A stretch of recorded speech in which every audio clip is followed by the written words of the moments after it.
Eu cresci na igreja e isso foi ótimo em muitos aspectos, mas uma das coisas que eu cresci ouvindo foi que nós deveríamos colocar os nossos pensamentos, os nossos olhos apenas nas coisas do alto e que tudo aqui nesse mundo era passageiro, sem muito significado ou sentido, mas a vida de verdade só começaria lá, né? Depois na glória. Eu passei a vida inteira ouvindo que nós deveríamos ansiar pelos céus. Só que eu não sabia direito o que era esse céu. Na minha cabeça, o céu era um lugar em que a gente ficaria se balançando ali nas nuvens, tocando harpa, louvando, cantando louvores a Deus constantemente. E eu me sentia muito culpada porque as pessoas diziam: nossa, o ápice da nossa alegria será lá, nesse cenário imaterial, né, onde nós seríamos alminhas fazendo essas coisas que eu disse pra vocês. E eu me sentia culpada porque muitas vezes eu experimentava prazeres que na minha cabeça pareciam mais concretos, mais genuínos do que esse prazer futuro que me diziam que era o céu. Então, a cada vez que eu experimentava alguma coisa muito boa, fosse uma comida, fosse uma música, eu me sentia muito culpada por gostar de música, principalmente músicas que não eram louvores, né, que não eram músicas propriamente cristãs. Eu me sentia muito culpada por gostar de filmes, então esse ciclo de culpa, não vou dizer que, ai meu Deus, arruinou a minha vida, mas era uma visão que depois eu descobri que era errada acerca do evangelho. Essa visão tornava a criação de Deus e os propósitos de Deus para nossa vida muito pequenos diante da alegria que nós encontramos no Senhor. Eu tinha muito medo de começar a amar mais as coisas que eu gostava, as coisas que pareciam tão concretas, os gostos, os sabores, os sons, do que o próprio Deus. Então, por muito tempo, eu quis me esquivar dessas coisas ou me retirar do mundo, né, para aproveitar e me deleitar somente em Deus. E por isso, esse livro mudou, na verdade, ele me deu muita paz, tirou um peso das minhas costas, porque através do livro que eu vou falar com vocês hoje, o As Coisas da Terra, eu percebi que eu não precisava escolher ou Deus ou as boas dádivas de Deus. Na verdade, perceber que essas boas dádivas vinham do próprio Deus já mudou muita coisa. E esse livro solidificou, fundamentou biblicamente muitas coisas que já vinham crescendo dentro de mim, mas que eu não sabia muito bem explicar ou fundamentar. Então o Joe Rigney faz um trabalho aqui maravilhoso, nos mostrando que Deus encheu o mundo com coisas boas, encheu o mundo com maravilhas, e essas coisas não estão em oposição a Deus. Na verdade, o que a gente vai ver nessa espécie de resenha bem detalhadamente é que essas coisas boas que Deus colocou em sua criação comunicam atributos, comunicam muitos aspectos do próprio ser de Deus. E, na verdade, a nossa alegria nas coisas e a nossa alegria em Deus não estão em oposição. Na verdade, elas potencializam, né, a nossa alegria. Deus nos deu todas essas coisas para que a nossa alegria fosse potencializada, para que nós, ao desfrutarmos dessas coisas, ao provarmos e vermos que essas coisas são boas, assim também nós provamos e vemos que o Senhor é bom. Então, todas as coisas que nós vamos ver que esse livro fala, mudaram, né, solidificaram aquelas coisas, como eu disse, que já vinham, né, crescendo no meu coração, que eu já vinha aprendendo uma pincelada aqui, uma pincelada acolá, em livro aqui, uma pregação acolá, e elas se fundamentaram biblicamente através desse livro. E aqui uma teologia muito densa, sabe? Sim, a gente tem teologia densa nesse livro também. Impactou profundamente a maneira como eu vivo os meus dias, a maneira como eu como comidas boas, a maneira como eu aproveito bons momentos e a maneira como eu encaro o sofrimento também, porque ele também fala de sofrimento. Então essa é a minha história pessoal com esse livro. Eu li essa obra pela primeira vez em 2017 e foi uma maravilha, foi uma bênção na minha vida. Desde então eu reli uma segunda vez e agora eu reli uma terceira também. Depois de todo esse tempo, eu vim trazer aqui pra vocês uma resenha completinha do conteúdo desse livro, das Coisas da Terra. Então essa vai ser uma resenha old school. Se você conhece aqui o canal, se você acompanha o canal há bastante tempo, você sabe que eu publicava muitas resenhas, né? Era o conteúdo principal aqui do canal. E hoje a gente vai ter esse vídeo aí meio old school falando desse livro aqui, que é muito especial pra mim. Mas antes de começar a falar dessa obra tão importante, se você é novo aqui no canal, considere se inscrever, fique aqui nesse vídeo, dê uma passeadinha aí pelo canal, veja se você se interessa por esse tipo de conteúdo. Aqui eu falo de cristianismo no dia a dia, através de conversas sobre vida cristã, através dos vlogs, através de livros também. Os livros são uma parte muito significativa e muito especial da minha vida, então eu também falo bastante de livros aqui. Então, se você gosta dessas coisas, considere se inscrever aqui no canal, deixa um like nesse vídeo, que isso é muito importante para mim, e vamos lá para essa resenha. O livro começa falando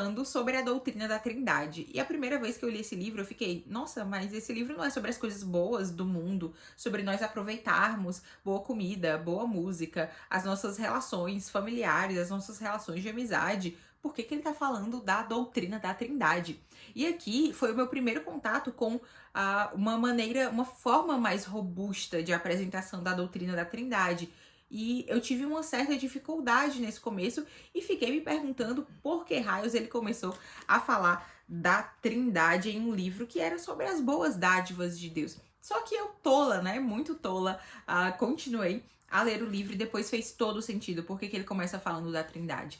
Aqui ele apresenta um Deus que não precisa de outras criaturas, um Deus que é pleno de alegria e amor em si mesmo, o Deus Pai que ama o Filho desde a eternidade no Espírito, Deus Pai, Deus Filho, Deus Espírito Santo, que em si mesmos são transbordantes de amor.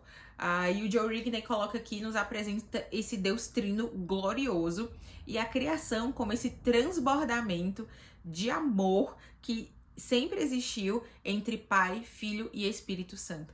Então ele começa falando do Deus trino porque tudo nas nossas vidas deveria começar em Deus, né? Tudo que a gente fala, tudo que a gente faz deveria ter Deus, o ser de Deus, como ponto de partida. E ele fala desse Deus trinitário, transbordante de amor em si mesmo, que cria. E essa criação, o nosso mundo é boa, porque Deus não criou o mundo para satisfazer alguma falta que ele tinha. Deus não nos criou porque ele precisava ser adorado por alguém. Então, esse mundo, essa criação, parte do transbordamento desse amor trinitário que existe desde a eternidade. Então a gente já tem um aspecto aí muito interessante. A gente já parte do pressuposto de que a criação é boa, de que a criação está cheia da glória de Deus, da plenitude do ser de Deus. Ele fala muito sobre Jonathan Edwards aqui, para falar sobre a doutrina da Trindade, para falar sobre o ser de Deus. Ele fala muito de C.S. Lewis, são os dois autores que ele mais cita nesse livro, e eu acho que por isso que eu gosto tanto do Joe Rigney. Eu não tenho muita familiaridade com o Jonathan Edwards, tudo que eu li dele foi de terceiros, né? Nunca li uma obra dele mesmo, eu já ouvi sermões de Edwards, tenho alguma familiaridade com a teologia dele, com os seus escritos, mas C.S. Lewis, que é o outro autor que ele cita, esse eu conheço muito, muito, muito bem. Nós temos esse ponto super em comum e ele vai citar muito, muito mesmo C.S. Lewis. E o C.S. Lewis também tinha essa ideia, né? Ele fala muito de que as coisas boas que nós desfrutamos aqui na Terra são raios da glória de Deus. Novamente, ele começa com a doutrina da Trindade porque, para o Joe Rigney, muito acertadamente, nós precisamos pensar na glória de Deus em aspectos trinitários. Já já isso vai ficar mais claro.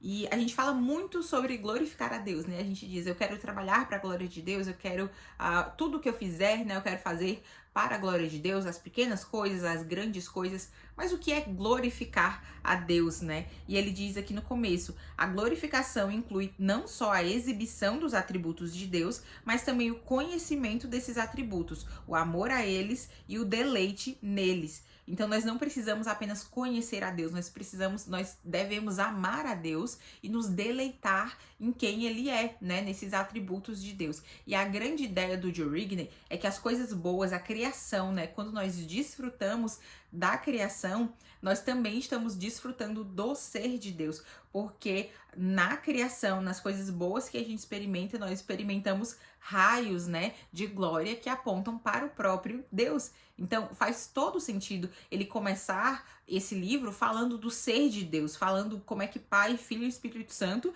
existem e se amam desde a eternidade, e falando que a criação é o transbordamento desse amor. E aqui eu não vou mentir para você, se você nunca teve um contato mais denso com a doutrina da Trindade, você vai ter que ler com chamam muita atenção esses primeiros capítulos, mas é um conhecimento que vale muito a pena, porque depois que você passar por esses capítulos que falam sobre a doutrina da Trindade, você vai enxergar a Trindade em tudo, e isso parece que vai esticar a sua mente e vai caber mais de Deus, sabe?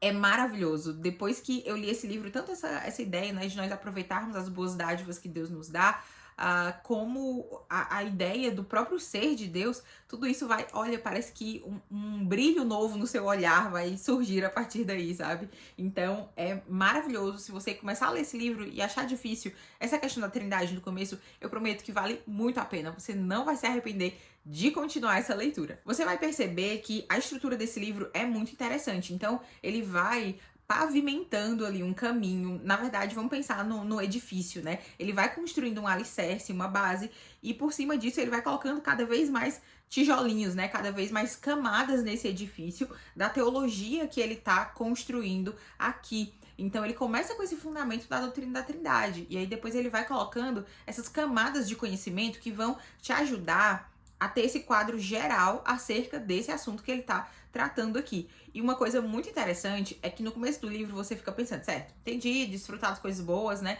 Aí você já começa com dúvidas. Mas o sofrimento? Será que a gente não encontra Deus no sofrimento também? A vida não são só coisas boas. E as pessoas que não têm acesso a esse tipo de coisa? E as tragédias? E o deixar tudo por Cristo? E o colocar as coisas do alto em mente e esquecer das coisas aqui da terra? Aí você começa a ter essas dúvidas, né? E você vai ver que ele, colocando esse assunto em camadas, né, fundamentando muito bem o assunto, gente, vai ficando tudo tão redondinho. Ele vai lidando com questões difíceis, né, com sofrimento. Ele vai lidando com a questão desse mundo caído e corrompido. Ele vai lidando com tudo. Então, pense no livro redondinho. E aí, depois que ele falou do Deus Trino, depois que ele falou da criação, que a criação é boa, que a criação é esse transbordar de amor do Deus Trino, ele fala de maneira interessantíssima sobre como essa criação, na prática, comunica quem Deus é. Ele pega muitas metáforas que a gente enxerga na Bíblia, muitas tipologias também, e vai nos mostrar como Deus usa a criação para comunicar os seus atributos, né? Não apenas os céus que proclamam a glória de Deus, o firmamento que anuncia a obra de suas mãos, mas também ele fala, por exemplo, de coisas muito comuns, assim, muito específicas. Tem uma parte que ele fala do mel, de como a Bíblia compara a sabedoria ao mel, né? Que o mel é doce, como o próprio salmista também fala que a palavra de Deus revigora a alma. Ele pega ali o Salmo 1, né? A ideia do Salmo 1, que aquele que teme ao Senhor está ali plantado junto à corrente de águas que dá o seu fruto na estação apropriada. E ele diz que nós precisamos olhar para a criação, olhar como é que a criação se manifesta, o que existe na criação para termos categorias para entender a palavra de Deus, né? Então a Bíblia tá cheia dessas metáforas, cheias dessas imagens, dessas analogias que enriquecem o nosso entendimento acerca de quem Deus é. Ele diz, por exemplo, que a Bíblia diz que Deus é uma rocha, né? Então a gente tem uma noção de quão firme, quão estável, quão imutável Deus é, porque a gente pensa numa rocha. Cita muito o Salmo 19, na verdade ele cita vários salmos, e o Salmo 19 é um dos meus preferidos, né? Ele começa ali, os céus proclamam a glória de Deus, o firmamento anuncia as obras de suas mãos. Depois ele pega vários elementos da criação para dizer que a mensagem de Deus, a palavra de Deus dia após dia está sendo propagada pela criação, né? Que a gente vê dia após dia, o sol, a gente vê que ele diz, né, o salmista, que não se ouve nenhum som, mas ainda assim a glória de Deus, a palavra de Deus, o ser de Deus é manifestado na natureza, na criação. Então ele fala como olhar para a ordem criada vai enriquecer a nossa noção de quem Deus é, a nossa noção dos atributos de Deus, né? É só você ler os Salmos, é só você ler Provérbios que você vai ver esse monte de analogias, né? Esse monte de metáforas que a gente enxerga na Bíblia. E aí é muito claro pra gente enxergar quem Deus é na criação, né? Ah, não, eu vejo Deus nisso, na natureza e tal. Só que aí depois ele vai para um passo adiante. Ele diz que essa comunicação, né, de quem Deus é, não tá só na natureza, naquilo que Deus criou, né? Tá também nas coisas que nós criamos a partir daquilo que Deus criou. Então ele diz que os produtos culturais, ele define cultura como aquilo que Deus fez, né? Deus criou, e a partir daquilo que Deus cria, nós criamos também. Ele diz que criação é Deus ter feito a macieira e que cultura é a gente ir lá pegar a maçã e fazer uma torta de maçã. Então ele diz que nós podemos nos deleitar não apenas naquilo que Deus fez, mas também naquilo que nós fazemos, e que isso também é uma coisa, uma boa dádiva de Deus. Porque lá em Gênesis, Deus dá uma ordem para Adão e para Eva, né? Ele diz: se multipliquem e sujeitem a terra, desenvolvam as potencialidades da criação. E tudo aquilo que a gente faz a partir da criação de Deus, quando a gente está fazendo isso em obediência a Deus, pensando na glória de Deus, nós estamos cumprindo esse mandato cultural, né? Então, quando eu faço a comida aqui em casa, quando eu descubro novos sabores, combino novos ingredientes, eu tô fazendo cultura e eu tô pegando a criação de Deus e desenvolvendo tudo isso. E tudo que a gente faz é assim, né? A gente pode fazer isso em obediência a Deus, em desobediência a Deus, mas o fato é que desde Gênesis, desde o Éden, o homem está trabalhando as potencialidades da terra. E por isso nós temos tudo que a gente conhece hoje, desde celular, comida, conhecimento, remédio, roupa, tudo isso é cultura. E o homem, claro que tem muita coisa ruim aí do pecado, né, que afeta as nossas criações. Mas a ideia do Joe Rigney é que nós também experimentamos de Deus ao desfrutarmos dessas coisas. Na contracapa tem uma frase muito interessante, assim, tem um trecho muito interessante. Limonada gelada, o riso das crianças, futebol universitário, ovos mexidos com bacon frito. Mas o que acontece a esses prazeres terrenos quando Jesus se manifesta? As coisas da terra estranhamente perdem o brilho ou ele brilha em tudo que é bom? Então, essa é a ideia do Joe Rigney, né? Jesus brilha em tudo que é bom. Gente, toda boa dádiva vem do alto, toda boa dádiva vem do Pai das Luzes. Não tem como um prazer ser bom, uma coisa ser genuína, verdadeira, e esse prazer não vir de Deus. O que o pecado faz é corromper esses prazeres, né? Então pega aí no sexo. O sexo é um prazer criado por Deus. Lá em Gênesis, lá no Éden, a gente vê Deus dando Eva para Adão, e eles lá no Éden já desfrutavam de prazer sexual. E o que o mundo faz, o pecado faz? Corromper isso, colocar o sexo em outros contextos que não o casamento, né? Que foi onde Deus destinou que esse prazer estivesse.